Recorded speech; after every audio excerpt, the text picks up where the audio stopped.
Hey everyone, Tom Black here. Super excited. I'm your host for True Life with Tom show, episode number 5. And we're joined by the incomparable Demetri, is it Stakias? Stakias. Stakias, who is also a fellow podcaster, fellow real estate entrepreneur, someone that I value as a person, as a friend, and as an entrepreneur. So, Dimitri, share a little bit about what's going on in your life and your journey, and let's get right into it.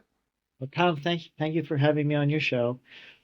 As you mentioned, I'm also a real estate investor and a podcaster. So our company is called Real Estate Relief.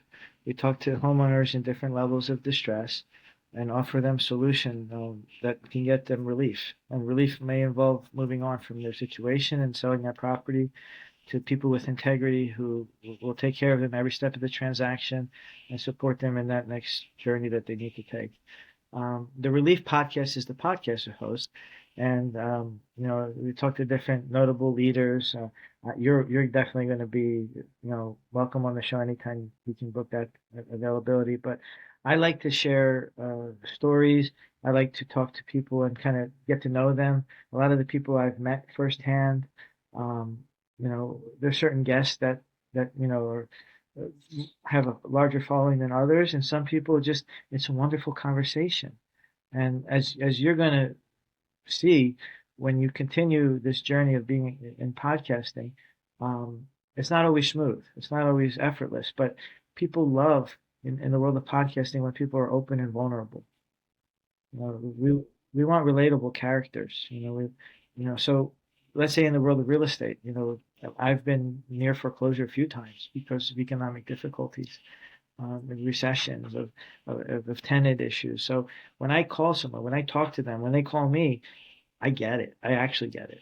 It's not like I heard it from you or I heard it from others or I saw it on a podcast. It's like I lived this.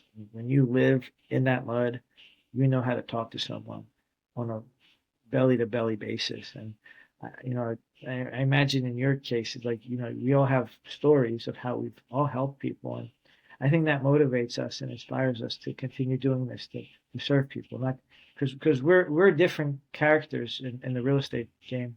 We're in it for ourselves, but we're actually in it for others first. Absolutely. One of the things that we've talked about many times is, coming from that place of service. And I know for a fact in my entrepreneurial career, I wasn't always that guy. And as I got older and wiser and learned from people like you and others, I'm like, if you, and Zig Ziglar put it best, he's one of our favorites. You know exactly what I'm going to say. When you help enough people get all that they want out of life, you will get all that you want out of life. And unfortunately, in today's um, attention driven society, focusing on me is happening a little more than ever before. Am I right? We are in a selfish society that it lacks. I'm not saying I'm just speaking generally, but in many pockets lacks community, being community minded. Like Mm, as you could tell in the last few years, there's obviously we have to survive, right? So if if things get bad, we have to think of our families first. But once our immediate needs are met, we can't just say, "Well, I'm good," or "My needs are met," or "I got this under control." Well, what about your neighbor? hmm You know what I mean? And that's kind of why we get into this business. That if things get ignored long enough, then people fall into a crisis, a job Right. loss, a family loss, a health issue, right? And maybe they don't even know their neighbors anymore. So let alone, hey, I'm suffering. So who are they going to call? They're going to typically talk to the sharks of this business, right? The people who call live on Facebook and they're running through their scripts and they're quoting Grant and NEPQ and all these high tech. And look, we all study them. We know how it's done, but we know that the best thing is to be yourself. Right. When you talk to that seller, when you talk to that homeowner, or even all the other people in this business, we have to respect them equally. The insurance person, the mortgage person, you got to be timely. You got to be responsive. We do and they do. And if they don't, tell them, please be more responsive or I can't work with you. Sure. Like just get right to it. See, I think I think we're all kind of like stones that get pushed through the tumbler of life, and we're smoothing out because those rough edges, they get us caught up in things.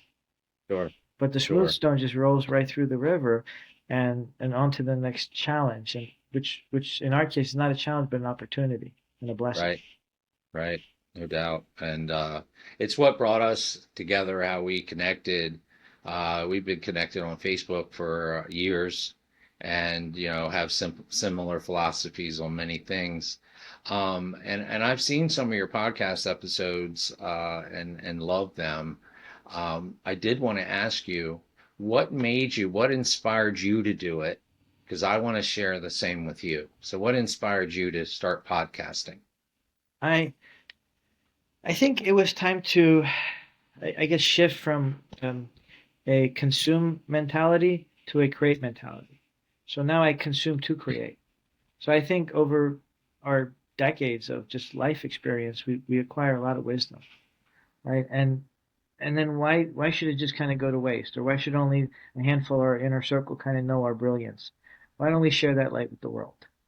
Why don't we go there and have, like, I get to have I get the privilege, and I'm grateful for it, to talk to people who otherwise aren't available. Like if I ask for 5 minutes of a certain person, it's hard to get. But if I ask for 20 minutes or an hour on a podcast, all of a sudden, oh yeah, I know what a podcast is. Some people will study your numbers and they'll say, well, you don't have quite the viewership I need. Okay, well, that might not be the right fit for you anyway. But then someone says, "Oh, you have a show? I'll be on your show." They just know that all publicity is good publicity. As long as Right. you resonate well, as long as you're here to support each other. Like I said, there's enough room for everyone to win. We're in different markets, but if we have a deal here in Philadelphia, you think I can't bring a buyer to the deal because it's not my deal? That zero sum mentality needs to end in our real estate business. Like, some people, I only bring the buyer when I have the listing. Excuse me? Are you not going to serve your buyers' needs? If this is the one house that fits them perfectly, but will only give you a 3% commission instead of the 4 or 4.5% commission if you listed it, why are you not serving that person? Right? Right. You really want to create a career where this is what you're known for, right? And then people will say whatever they want online, but then you meet certain people, and I could say just like two words like Mike McCann, and right away that's a great guy. Like I meet with him 2 weeks ago, and this is a shining star, a person who doesn't even have to do this business anymore, right? And I talked to him the week before he went for open heart surgery. Okay, he's recovering now. He's well, and pray for him. And we'll all keep him in prayers. But this is a strong, ebullient, happy leader. And I just sat in his office having espresso. What would he gain from me joining his office? Probably a lot. But just by being a person for 5 or 10 minutes, leveling out, closing out the world and all the distractions and dings and demands of our time, and say, you know what? We're here for each other. How can we talk? How can we connect? And how can we be there for each other? So humanity needs that. There's been too Right. much division in the last many years, not just the last four, last 12 out of the 16, if not even further, when you go back decades and decades.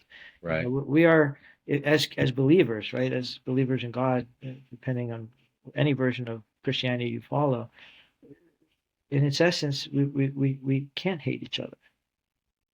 We can make distance with each other. You can hate the sin that people perform, but we're kind of ordered not to hate. So for me, it's been this exercise of emotional maturity, putting in Right. that work, and say, you know what, this triggered something in me. Why did it trigger something in me? And I'm not saying I'm completely infallible, but maybe I'm a little slower to react, right? And better to respond. Now, Right. again, this is just an exercise. I'm not saying I'm like I hit that perfection level, but you know, I feel like as you get older, you get a little bit wiser, and but then you also get younger too, in that you're more carefree, right? You're gonna speak from your mind, right? But not callously, carefully, Right. framing it. I don't want to just give you unsolicited advice unless you're ready to hear it. Right? Is it okay to give you advice? Is it okay to tell you something, or are you good? Because if you're good, I don't need to throw anything on your plate that you may not be ready to catch. Because sometimes we're people pleasers. We want to help, And so you're like, Tom, I know you need help with this. And you're like, it's not what I need help with. It's like, thanks, but Right. no thanks. So, like, if I may ask you, like, is there anybody that you would love one day to interview, or any type of leader that might be on your dream list? Wow. That's a good question.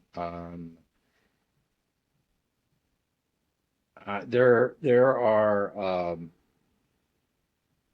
probably a couple of people. And you threw me off here because I really hadn't thought about that. Um, but um, right now, I'm interviewing friends and associates and entrepreneurs in my circle, and sometimes we think, okay, well, let's just stay in our little circle, our little bubble, because it's comfortable, and we talked about it's a safe space. I think Gary Vaynerchuk would be one person. Tony Robbins. I think Brian Tracy's. Is he still with us? I'm not sure. Absolutely, he's Um, with us. Oh my God, yes, I would cry the day he died. But I would love to, in fact, I know people who could get you Brian, right, right? See, see, that's all you have to ask, right? right. And so I And would think on a that's priority scale, I would put him top of the scale, not just because he's on the older side of life, but because of all those decades of wisdom. well, I've been listening to him for decades. I Oh, was first introduced to Brian Tracy back. I had to be 23, maybe. So, and then I literally listened to him last night. I caught something on Instagram, I believe, and he basically says, right before you go to bed, set your intention for the next day. Hey, I'm going to have a terrific day tomorrow. I'm going to have a terrific day tomorrow, and then change your state. So when you drift off into sleep, he said, well, first thing when you wake up in the morning, I feel terrific. It's going to be a great day. And so, to many people who are caught in the programming, it seems absolutely ridiculous, right? But energy is everything. The intention you bring into a conversation, the joy you bring into a conversation will show just as much as the fear and the anger you bring to it. Am I right? oh, absolutely. And I grew up on a lot of his concepts, the psychology of achievement. Everyone, like when people say they stand on the shoulders of giants, the giant isn't Tony Robbins. He stands on the shoulders of Brian Tracy, of Jim Rohn, of Zig Ziglar, like all these people who preceded, and then they just add their layers. Just Mm-hmm. like if you go to Jerusalem and you dig, you're going to see churches underneath churches, right? You're building on that rock. Like literally, obviously, you can go further back into Peter and the rock of this church and how we build the faith. But when I look at Brian's work, the psychology of self-discipline, I was inspired in, for instance, like a quick story, 2009, King of Prussia, he's coming to town. Right now, mind you, we're in the middle of this like recession. People aren't earning that much money. How much is a session to come see Brian for the day? $500. Oh, it's 500. Like, I could afford it, but it was a big bite back then. And I asked right away. I said, "Would you accept any volunteers? Can I volunteer for the day? Meaning, if I volunteer, I figure I'll get some value." So I said, "Yeah, okay. What time you want me to be there?" 7 a.m. You got it. Guess what time I show up? And Brian, 6:45. exactly 6:45. Because according to Brian, that's on time, right? If you're on time, you're late. And if you're late, don't even bother, right? Good That's what he said. job. Right. So I go there and I say, okay, what can I do for you? They send me to Staples. I said, okay, what do you need? Oh, we need these plastic slide project. He was doing slide projections back then with black marker and all to illustrate his point, just like I did in grade school. When teaching Right. wanted to share something, that's how they did it. That's how they, instead of the big whiteboards that you see today that are all computerized and half the time don't work. So I go to Staples. I get about $50 of supplies. I bring it back. I said, okay, what else do you need? All right, you don't need anything. I'll go in there and enjoy your day. What? I got this day for 90% off? Yeah, okay, cool. Right? And I get to meet Brian and I get to have a couple minutes with him. Like, come on, this just win. And now, mind you, I did not communicate, like, as Brian would write in the book, speak to win. I did not speak to win when speaking to him, but I did speak. So, right. So I, Right. I have a podcast so I can speak better because I have social anxiety, approach anxiety. I used to stutter, which is sometimes still painful to talk. but I know that there's a lot of good things to say. And if Right. I can inspire and encourage anybody to aspire to speak more, hit that record button and say their message, then I did something good. So, See, I didn't know that, and that's one of the things you mentioned, you talked about earlier, is about being vulnerable. One of the things I love about some of the podcasts that I've seen in any number of versions is these individuals are talking about anything and everything and what they feel and what they experienced in 1984 or whatever day or year it was and whatever event happened, right? And so I feel an energy connection to you in a different way because I've had self-worth challenges, not necessarily challenges with specifically what you mentioned, but it's like I know I can lead, but I'm hesitant to lead. I believe I'm a leader, and at the same time, I question if anyone wants to follow me, and that's my own stuff, right? And I've got a YouTube channel with 750 people on it, and I've got one that I just started with, so it's only got 30 some, and then I've got 4,000 Facebook friends, and I belong to 900 Facebook groups, and I have thousands of followers on other state platforms, and all of that said, many people have commented on what I've thought, and then over time I started sharing less.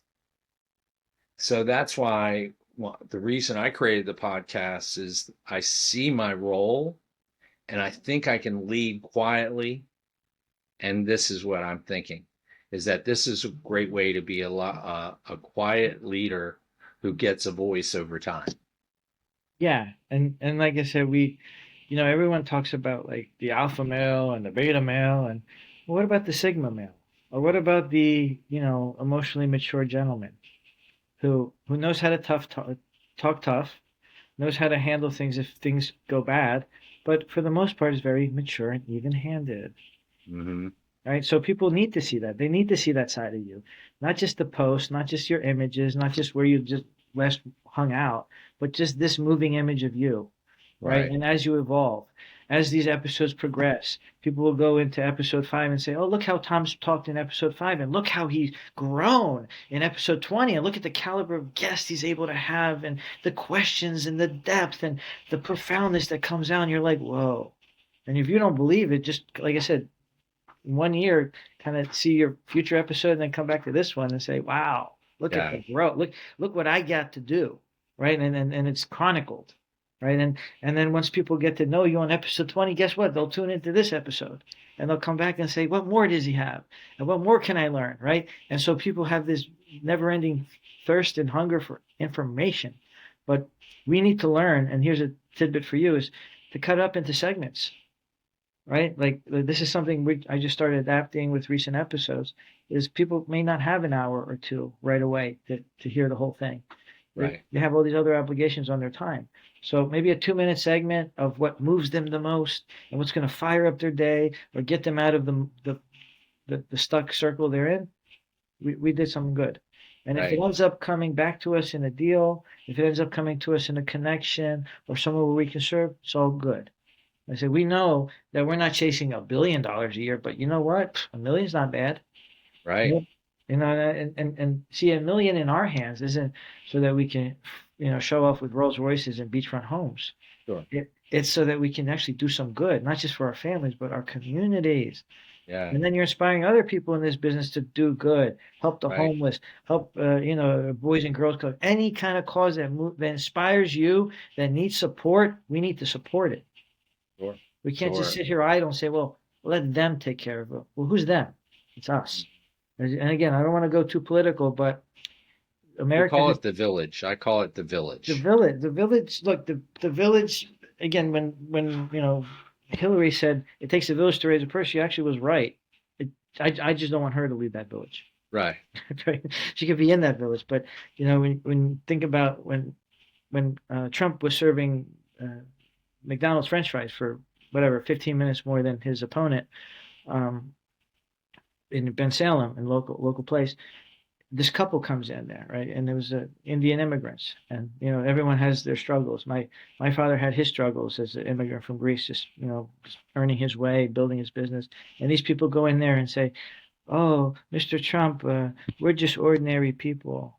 He stopped right away. He says, "You are not ordinary." Right? Taking the same words that were just given to him, flipping the script and throwing right back at them with positivity, with a happy emotion, a true happy meal experience. Again, not don't eat the food, but, No. but I'll take the happy service, right? And Mm. instantly, this person connected on a heart level. Hmm. Okay, so this is more effective than an ad because you connected with two people who might have a big family, a lot of cousins, and a lot of people that they touch every day. And what do you think they'll do from that point on forward? Sure. This is a Sure. great guy. He's a mensch, right? Right. And worth mentioning, right? Somebody Sure. who stands up, who serves, and like I said, those are the leaders we want to look up to, Sure. right? In a time Sure. like And today. again, that's where I getting back to what you said earlier, we are all sinners and there is no level of sin. So, just because you're only an alcoholic and that person's addicted to something else, that doesn't make you a better addict than them or a better sinner. And so, politicians, celebrities, us, we're all making mistakes. But at the same time, I call it common unity. If we can find common unity, we can build our community. It's the same letters. It is, and I mean, if you And want, it's like communion in Christ. right, We're one body, right? We're all linked. Our souls don't have covers. Those labels of identity and stuff that doesn't mean anything. In heaven, right. we're all the same, right? This is just one spirit under God. And we And all bleed the same. mm, Um, and then the other thing that I wanted to ask you is in on your podcast journey, um, you had mentioned some of the challenges that you face in life. How has the podcast made you a better entrepreneur or person? I'll start with person. Okay. It's being like quick in the moment. It's being super present with people who maybe years ago I couldn't even have a sentence with. But I put so much effort into personal development that I get to show up as this individual, right? You get to meet the 2025 Demetri because last year's Demetri was a little bit on the ropes, but now I'm back in the middle of the fight, back in the Right. arena, ready to go. Okay. So you'll see this growth. You'll see this. Like I said, it's just all about the repetition. It's just like the gym. You can't go once. You got to go on some regularity. Like you mentioned, how often to have an episode. I say if you can do once a week, or stick to releasing once a week, then people consistently know you. There's something they can rely on. And if you pick a day, let's say it's Tuesday, every Tuesday, tune in because Tom Black is dropping another episode. And you need to listen to it because he only brings on people that he connects with. Right? Right. And you could take that soundboy and roll with it and say, look, these are the kind of people we're going to bring on our show. Sure. And tune on Sure. in and suggest other great people who might also be welcome on this show. Right. So Yeah. you're asking the audience. Yeah, absolutely. Well, thank you for sharing all of that. And one of the things I'm going to reflect on and take away as an aha moment for me is I'm actually going to, after I do every episode, I'm going to go and watch the previous one and notice the dynamics and the change and the shift in energy from this moment forward because I haven't been aware, right? I've just been kind of doing it and enjoying it, but from this moment forward, I'm going to realize that this was a tipping point. And every episode after this one is just going to be different. Yeah. Oh, certainly. I'm not the same after this Oh, today I'm with you. so happy. I mean, think about it. So here's a telling example for me, right? I had this episode in March recorded with David Meltzer, right? And he only gives you like 20 minutes because he's a busy guy. But I couldn't reach out to him and say that from your side there was an echo. There was an echo all throughout the episode on his side, not my side. I don't want to blame him, but I also don't want to Right. ask to recast the episode because it was actually so good. So I Right. finally found the right person, and he edited and he got rid of the echo. But I hear myself talk, and I'm like, wait, I don't recognize me. That's not me. That's not me. That's somebody else Right. talking there. Look at that. There's some rocks in his mouth. Like I would be a little smoother today. Like let's have that interview again this year, and in fact, Right. it'll be better. So I kind of need to preface to say, hey, you know what? This episode was recorded in March. So if you think that there's a little inconsistency in my voice, it's because of when it was recorded, rather than my feelings and my emotions that day. Sure. So you'll feel that, right? And you'll bring the power and you'll bring the emotion. And then sometimes like, gosh, it's that podcast is scheduled in the middle of the day and you have all this other stuff to do. So you set that aside and you still smile because you got to be here. Right. Like I said, we made this commitment a few weeks ago. I held to it. It would have been better to be in person, but the things get busy. Sure. But Sure. we'll have another episode, and you can be a guest on my show, and I That can would be drive down. great. I can drive down to you, and it's all the same to me. Or I can come up and get a Philly cheesesteak Come on up. I because mean, I don't know what the best cheesesteak is in Philadelphia. You do. all right. So best cheesesteak for your audience is a place called Joe's Okay. on Girard and Frankfurt. It originally was open on Torresdale Avenue, and it was known by a word when it first opened in the 40s that cannot be used today because it refers to Asian Americans and their eyes. Okay. It was called Chinks, but that word was the name of the white person who opened it because he had small eyes. Again, words Okay.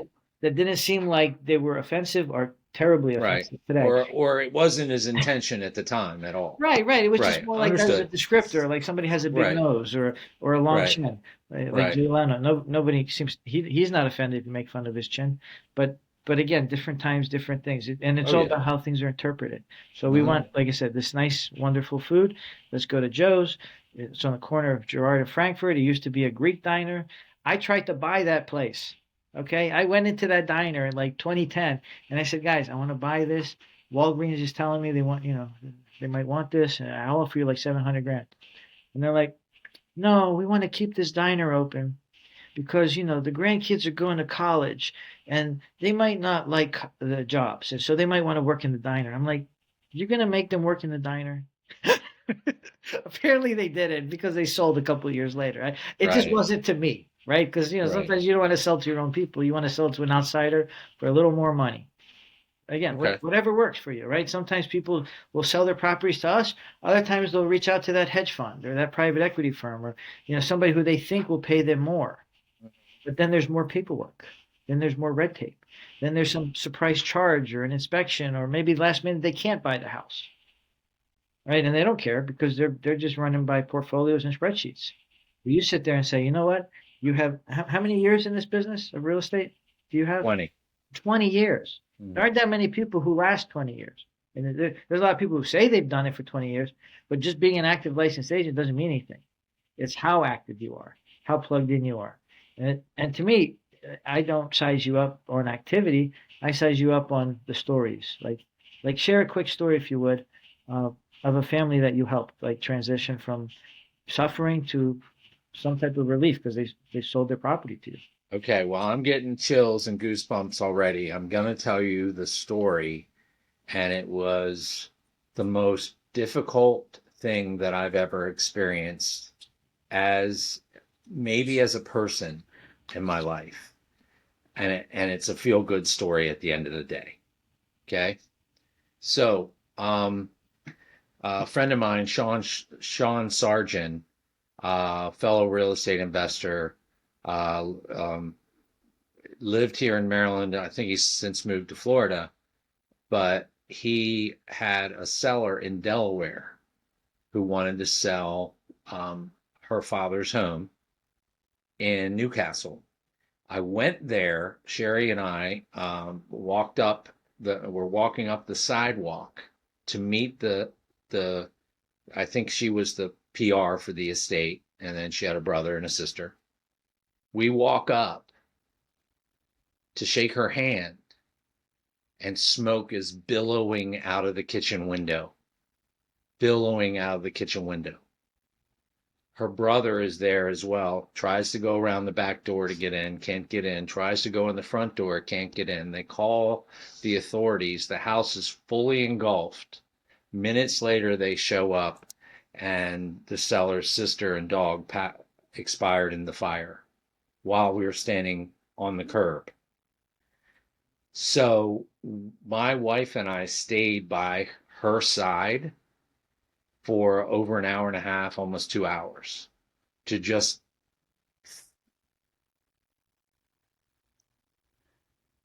feel with her. And she never forgot it. We went away from that moment. Obviously the house is damaged severely.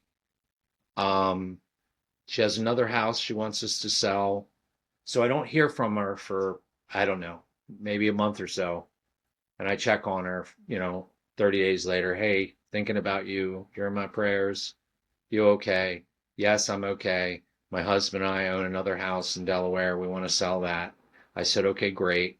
We got that done in 35 days, done and sold for exactly what she wanted for it, exactly the price she asked for. I didn't negotiate.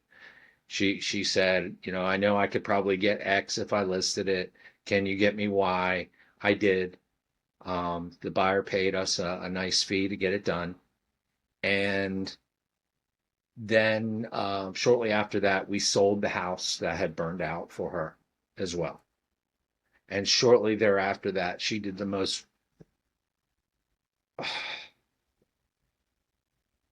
beautiful YouTube testimonial with me. We did like an interview like this together. And she told me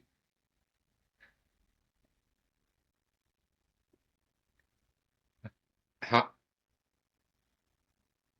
much that meant to her.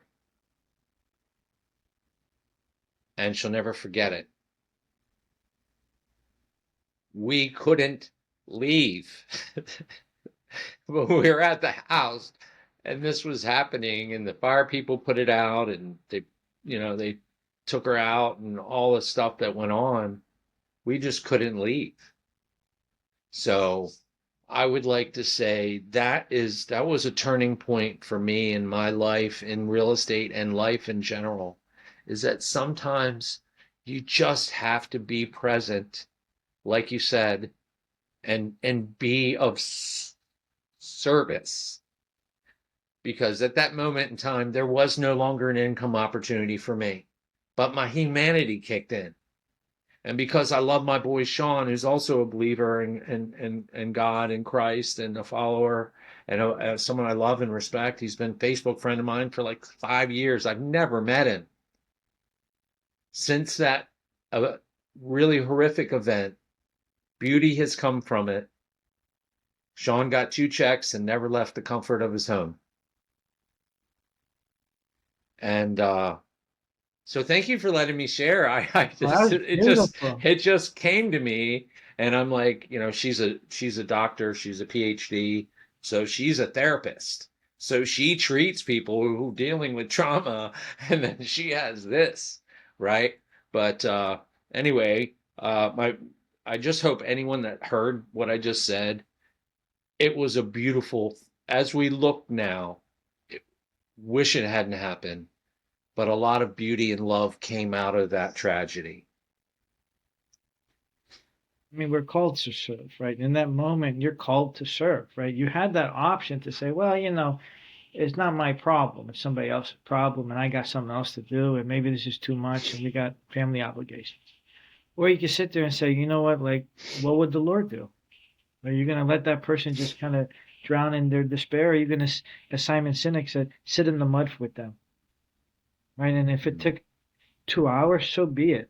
You probably would have sat there till 4 hours or 8 hours or whatever, until they feel like they can breathe again.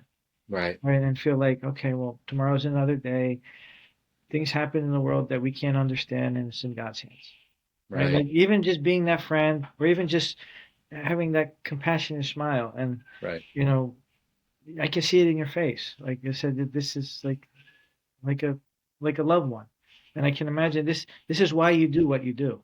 Right, right. Well, I'm a lover of humanity and just want to do better at loving myself.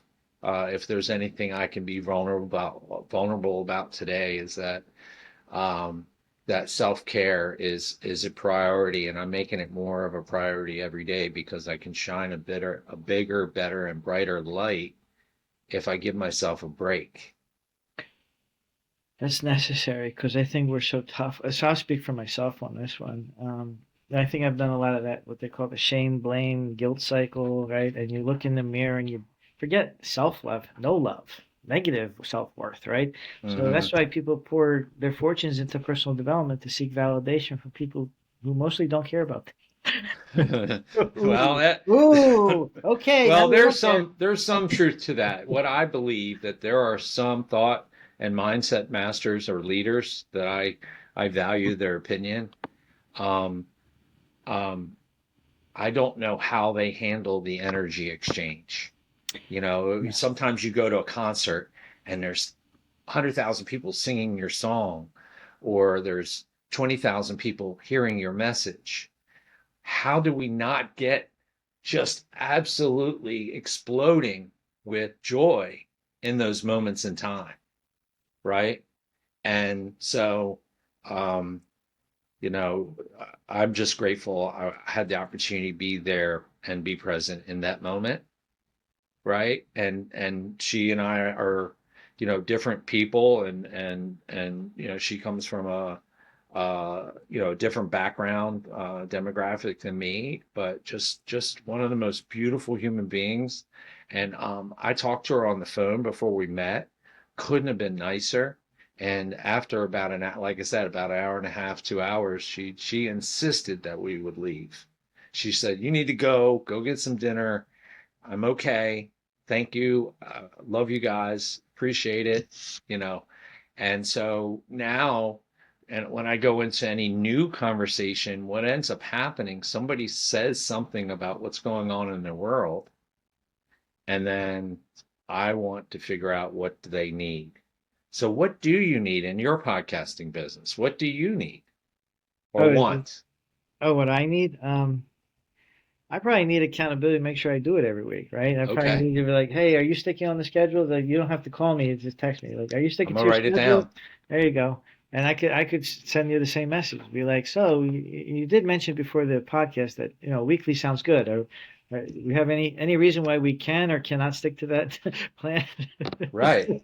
And again, that's all. Without going into any details or comparison or whatever. But and look, if we miss a step, it doesn't mean we missed all the steps, right? That just go back up. Like you said, forgiveness is divine, right? Hmm.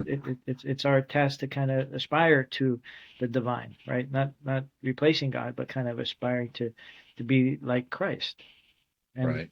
um, not hiding our faith, right? In early Christianity, people, if they hid their faith, it was because they're afraid of their life.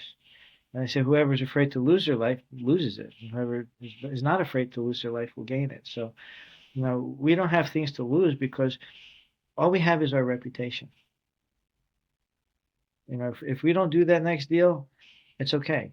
I'm not going to like, I let's say this year I pick up the agent hat again. I would never talk to a seller and say, I'll accept this inflated value for your listing so I can secure the listing. Knowing very well that all the training has taught me that in 2 weeks I will come to you and say, this price isn't working. You need to lower the price. Like, no, just speak up straight. Say, look, I hope you work with me, but if not, I understand. But this is where the price has to be. And you might think of me later, you might think of me now, but just like this is kind of where it needs to be. And if you accept that, that's good. If not, then it may not sell. And if it does, I really hope it does, and you prove me wrong.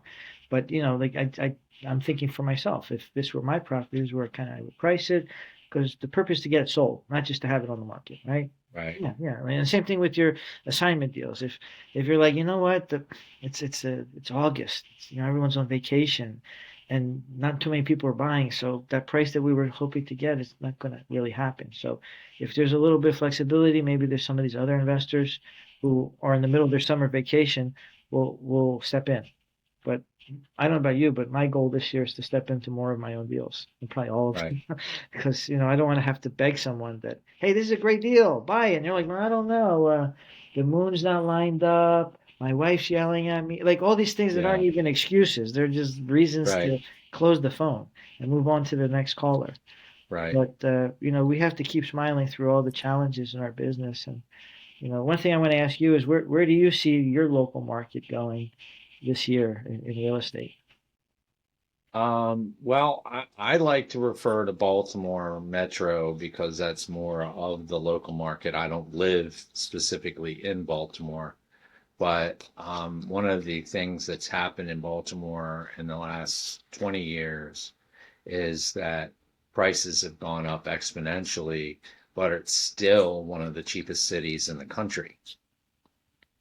Um, and so the advantage that Baltimore has over many other metropolitan areas is the DC corridor, and there are tons of jobs between Baltimore and Washington. And so the Baltimore Washington markets are rarely impacted by market shifts or significantly impacted, right? So I think that gentrification, renovations, high density housing, all that's on the table for Baltimore and that city in particular, because it's already in process. It's already happening. I have an example I could tell you. In 2021, I sold 5 properties for $350,000, five row homes, if you will, or townhouses, 3-bedroom townhouses. Um, they're all worth close to $1 million today combined. So And is so that a lesson? I look at it There's a from lesson there. a wholesaler, I made, $22,500, which is a good day for most people, right? But if I had borrowed 75,000, I'd have 600,000 in equity right now and cash flow. That's a lesson, and I think for all of us, and especially to the person who's hesitant to buy that deal. So let's say Hmm. you were calling people back then and say, "Hey, there's this great deal. It's 350." I bet you there was somebody who says, "Can I get it for 330?" Well, here's what was kind of cool about this situation. My friend, I'm going to call her my deal finder. My friend gave me the seller who had 7 properties to sell. Okay. So she made 4 grand for helping. Okay. And we sold all the properties, 5 of them to the same buyer. I had met someone through a Craigslist post about these properties. He contacted me. He said, "Hey, my brother just made about $20 million selling a company in Silicon Valley, and he's ready to buy. I think he would take these." I said, "Okay, great." So I negotiated with the seller, I negotiated with the buyer, I worked into my fee, completely transparent with completely everybody. Boom, done. 40 days from Lovely. the time I got it under contract. That's how it's done, right? And that's your task is to bridge these gaps, to serve that And seller. and right, and to And, add value. mm, oh, But immediately. as a more creative thinking mind now, when I mean creative all over, but creative in real estate as well. Oh gosh, I would have begged, borrowed, and stealed, Oh yeah. and Well, that's stolen that's where we can lean on to each get that. other, right? I But mean, think about this in theory, right? If you were to say, you know what, I need 40 grand to, for the 90/10 loan, right? Where we post 10% down, right? And you say, well, I got 20. Dimitri, do you have 20? Oh, well, what do I get? Well, I could give you 10% return on your money. Like, well, what about half the profits on the deal? Right? Meaning that if you actually invested in it and went to hmm the full term and you shared in some of the fixes and we'll just share in the proceeds. No, well, more deals will get done, right? There'll be more transparency in our business, sure, and we can sure. and we can tackle more properties instead of saying, as Brian would say, Brian Tracy, I'd rather have 50% of 100 deals than 100% of three. hmm Right? So imagine that. Like, why are we following our teachers? We Well, it's listen to them, but then interesting. we don't do it. Yeah, it's interesting that you say that. I think in my career, I've closed about 350 transactions, most of them residential and most of them virtual, where I did it from my house. Okay. But I didn't focus on the creative side of life to build up that mailbox money. But the thing that's really cool that I've experienced over that time is um, now when I go into every conversation, I want to know what they want first. And what a lot of these coaches and mentors and people on the internet teach is, you want to try and get the seller down as low as you possibly can, and whatever the case may be, but that a cash price may not serve them, right? So let me ask you this. Do you like, um, what's your favorite part of the interaction, whether it's with a podcast guest or a seller? What's your favorite part of it, of that whole I exchange? think it's the aha moments. I think if it's like in our current conversation, right, where there's this aha moment, where you share the story of the seller and how you served them in their time of need. Like, boy, that's deep. That's so much deeper than any post could write, right? And if I didn't have this moment with you, I couldn't uncover and unearth such a beautiful story. Because on the surface, oh, you're doing what I'm doing but in a different market. Hmm. Right? Like, Right, like white bread here, white bread there. No, no, no. There's some spice here. There's some variety. There's some multigrain going on. Like, right, no, there's some spice, and that leads to appreciating who you are more, right. right? And so that to me is like, now when I see you, meet with you in person, or have another episode, we're more connected. We understand each other a little more, right? And so next time you say, "Hey, why don't we do some work in Philly?" Well, now maybe I'm more likely to want to pursue that, right? Okay. As opposed to, yeah, yeah, yeah, because everyone says let's do business together, but then it's like, Right, well, how? What's the right. next step? What does that actually Mm, look like? Because everything sounds great. Talk is cheap. right. We're here in Philly where people just, like I said, we love their cheesesteaks, but we also are kind of direct, and people kind of look at that and say, "Oh God, where's the love?" Oh no, there's love in that, but sometimes you need the truth, right? You need to face the facts. If someone is dealing with a roof that's collapsing, ignoring that maintenance is going to cost you more, and it's going to make that offer on your house go down. An empty house doesn't go up in value; in fact, it goes down.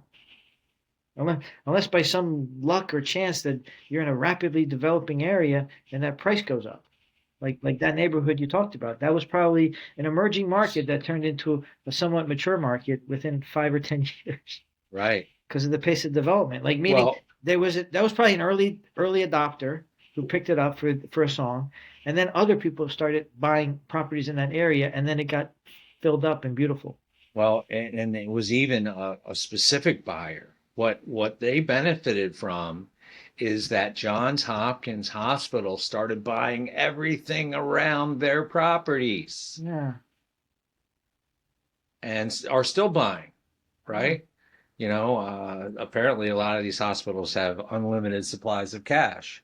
I wonder where Yeah. they get it. Well, the decades of Medicare and Medicaid fraud. Yeah. Well, I hope not.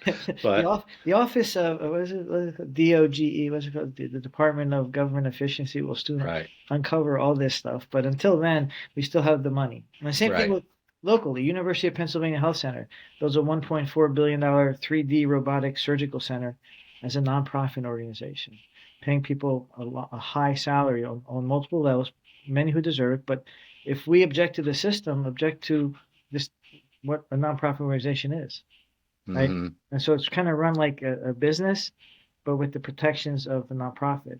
And Sure. and if you look at how our government's kind of mishandled money, I'd rather the private sector have it. I'd rather the health sector have it. And if they're able to kind of clean up communities around them, that's good. Hmm. Because you like, let's say West Philadelphia, University City, the areas around Penn, the areas around Drexel used to have such crime. Students who would come from around the world wouldn't be safe, and sometimes it'd be bad stories, and We don't want bad things to keep happening in Philadelphia. Sure. As Trump says, whether it be elections, planes, issues, or even just people who celebrate too much after a Super Bowl. Like that, Right. that's a black eye on the city. I don't condone such behavior. I stayed inside while fireworks are going on outside.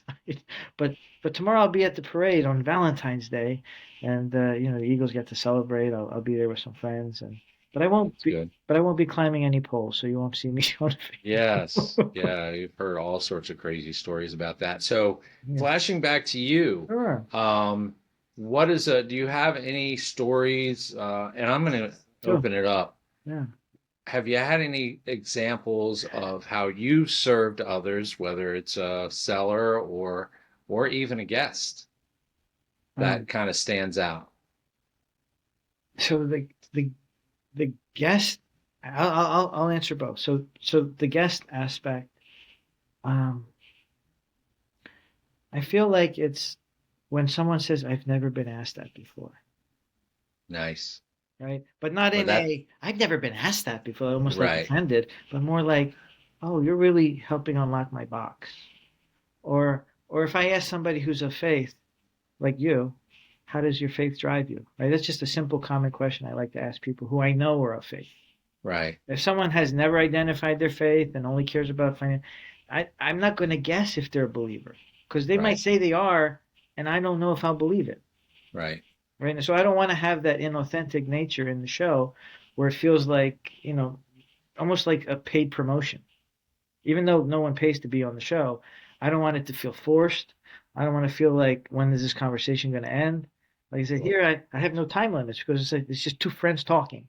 And Right, I bet you we've had a handful of conversations where you're like, oh gosh, if we hit the record button, imagine the thousands of people who would benefit from hearing this wisdom that we've right, shared so freely with each other.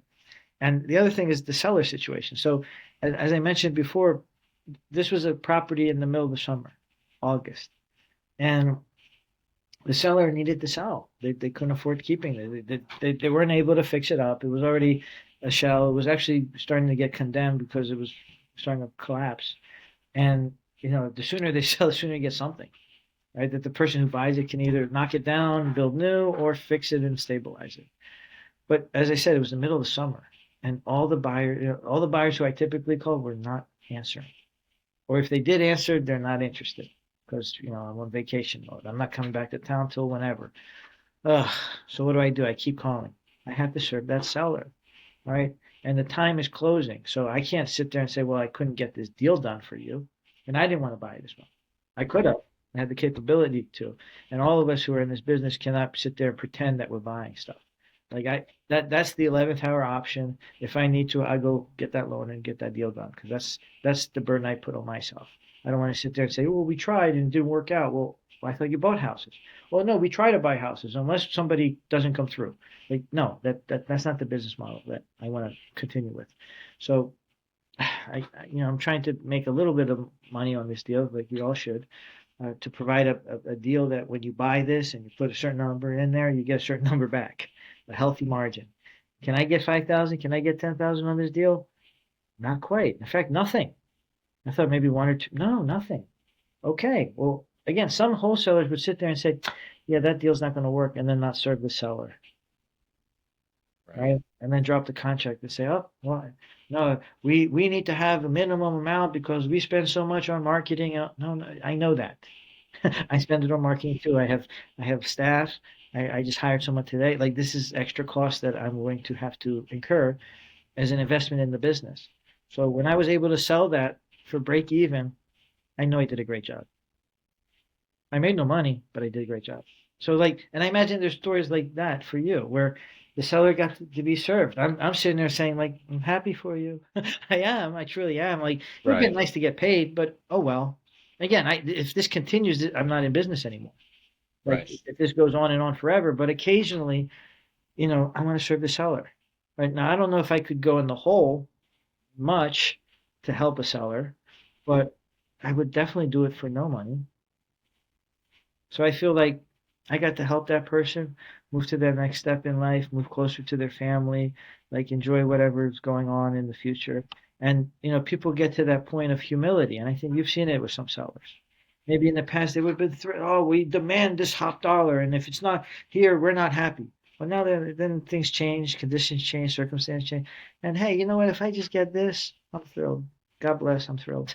Right. With my hands, move on, don't look back, right? And I feel like when I've been able to do that, that moves me.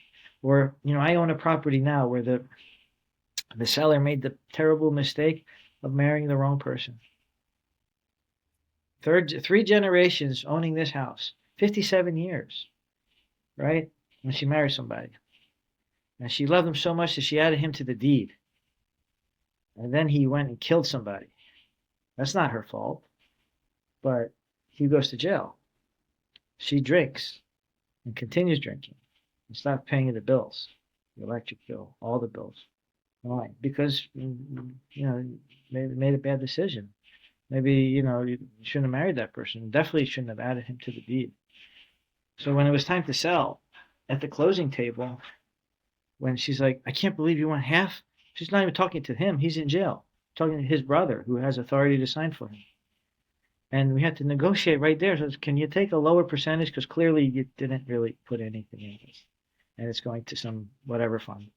And they ended up lowering it to I got it down to 30%. So then the person says, this $86,000 is what is going to fund my retirement. I said, well, I wish it was more, but this is the most I could give you here. Right? And at least you get this. And it could have been less if they insisted on pushing for the half that they were Right. technically entitled to because they're on the deed. So this is a secret for everyone is just because you fall in love, protect your assets. Right? You never know what Right. you can control you, but you may not be able to control others.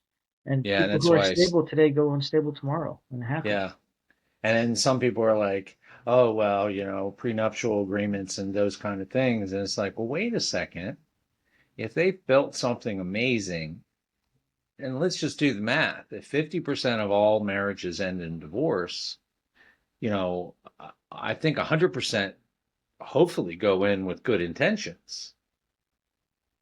But chances are we're not going to make it, and if you think that signing this paperwork is going to doom us to failure, then let's not do it. I when I went through a divorce a number of years ago, it was pretty brutal in that she had a really good strategist helping attorney, and they took a New Jersey form across the bridge to Pennsylvania and closed at a nationally renowned title company to sell my property, right? And it took 3 years of litigation, two different attorneys to recover 30% of what I bought the property for. And I Mm, never argued with my ex-wife for taking my property and selling it. All I said was, did you know that you could have sold it for twice that value? Like, meaning you sold this vacant lot in Point Breeze for 75 grand when it was clearly worth 150. Like, I didn't say, I had no emotion to it. Says, right, oh, I know. So, meaning you could have talked to me. You could have sold it for yeah, 150. I could have got right, something. Then you would have gotten whatever you got anyway. Like, meaning this idea that you don't have to be right. in the secrets. You don't have to. You don't have to Well, be. maybe that. Well, if she got that 70. Well, right. Wow. Well, no, it was a big chunk, a big bite. That property is probably worth three now. Hmm. Building houses that are worth 7 or 8, right? So that Right. idea of what things are worth, even before others kind of accept it, right? That there's certain areas that are a quarter mile or 5 blocks from the it part of town. But let's say like in Philly, South Philly, Washington Avenue for the longest time was seen as the Berlin Wall. Do not cross that. Nothing comes below Washington Avenue. Oh God, but you're here in a graduate hospital named after a hospital that no longer exists. Like we have to update our names of neighborhoods. Back then, that neighborhood was comping great. Now, Point Breeze is comping great. Why? Because enough people like Ori and other developers took chances, built stuff, took existing houses, made them into condos, denser space, and people are willing to walk their dogs, open cafes on the corner, and do the same thing they did a few blocks north, now a few blocks south. Well, this is how you restore a city over time. But then again, like structurally, it's more than that. It's all of us taking this opportunity to speak as leaders. Hopefully, the young can watch us and say, you know what kind of career path do I want? Right? Maybe they're not suited for a 9 to 5 job. Maybe there aren't going to be too many 9 to 5 jobs in the future. So what can you do to create value for yourself? And that's to build your skill set. Starts with integrity. That's your foundation. Okay, you have to keep your word no matter what. Okay, and even if you can't hold what you promise, you have to stand up and say, "Look, I'm sorry. I tried this. It didn't work." No excuses, no reasoning behind it. When you do that, people will love you. They'll give you more and more chances to succeed. So if you're trying to sell something, if you're trying to skill up, I'm going to tell everyone in the audience, I know you can reach out to Tom anytime and say, hey, I need some career guidance. I don't know where I'm doing in my life. And I know that you would help someone just the same way I would. Or at least Right. even if it's for a few comments, knowing that that might be enough to kind of get them moving in the right direction. And we can't Well, solve everyone's problems, but at least we can solve some of them.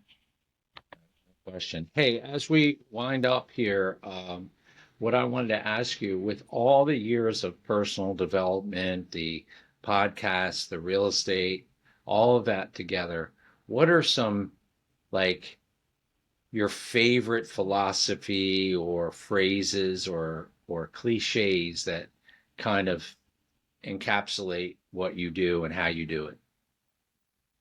When I think of like, it won't fix itself, right? This situation won't fix itself. You know, we're not going to buy a scratch off tomorrow or buy the Powerball and it's going to hit and everything will be wonderful and hunky dory. You Right. know, we can't drown ourselves in our sorrows or cheap thrills or of avoiding things through distraction to face the facts of responsibility. Hmm. So when I see those who, you know, are slow to make change, sometimes they fall in these situations. Right. And so it's a cautionary tale for all of us that we could all fall into a poverty mindset if we're stuck. We don't Sure. ask for help, and I'm still guilty of it. I think there's probably all issues in our business and our development, in hiring and training that we're still figuring it out. And I think we have to give ourselves that grace to say, you know what, I am figuring it out. I've gone Yeah, so yeah. I, far. I was talking to a 19-year-old yesterday, and his 20-year-old friend said, I need to figure out what I'm doing with my life. And I'm like, everyone's in a rush. Oh And yeah, and that's why we talked about the present. But I'm gonna wrap things up. yeah. Hey everyone, this episode 5, we had so much fun creating it, making it, sharing it with you. Please make sure you smash the like button and subscribe and share the channel with others. And you're gonna have information on how to possibly connect with Demetri in the description. Also going to be putting up our link to support our nonprofit. It's called People Giving a Hand Up, and as opposed to a handout, right? So thank you all for tuning in to episode number 5. And because Demetri said it, it's going to happen. Each episode is going to be better, filled with more love, energy, and great content. Thank you all. Thank you for having me on your show, Tom.